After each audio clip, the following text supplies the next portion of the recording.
केंद्र सरकार द्वारा लाए गए कृषि कानूनों के खिलाफ कांग्रेस का हल्ला बोल जारी है। कांग्रेस के पूर्व अध्यक्ष राहुल गांधी ने पंजाब से इस कानून के खिलाफ ट्रैक्टर रैली की शुरुआत की है। आज वो हरियाणा में एंट्री करेंगे। हरियाणा में एंट्री से पहले राहुल गांधी ने कहा कि हमारी ये यात्रा मोदी सरकार के 3 काले कानूनों के खिलाफ है। ये मौजूदा सिस्टम को खत्म करने का तरीका है। पहले नोटबंदी, फिर जीएसटी और अब ये कानून लाया जा रहा है। सिक्योरिटी का एग्जिस्टिंग स्ट्रक्चर है, उसको खत्म करने का, नष्ट करने का तरीका है।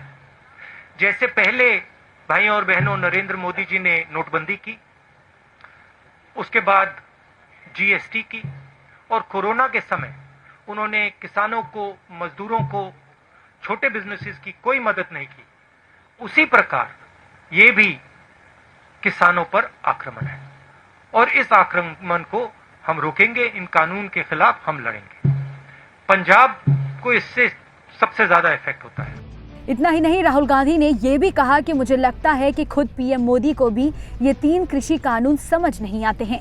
6 महीने बाद देश में न रोजगार होगा और ना ही भोजन होगा, क्योंकि सिस्टम को तोड़ दिया गया।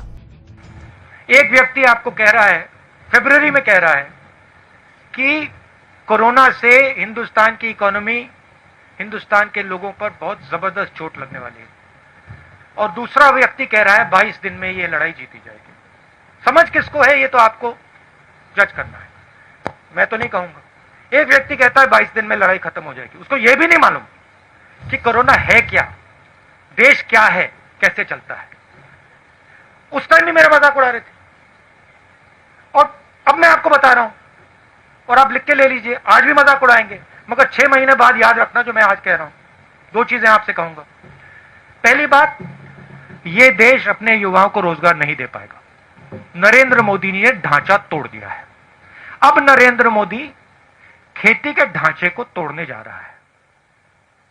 अगर नरेंद्र मोदी ने खेती के ढांचे को तोड़ दिया तो एक तरफ रोजगार नहीं मिलेगा, दूसरी तरफ भोजन नहीं मिलेगा। दरअसल राहुल गांधी ने कृषि बिल को लेकर संसद से पास होकर कानून बनने के बाद भी सरकार को चौतरफा घेरने में कोई मौका नहीं छोड़ रहे हैं।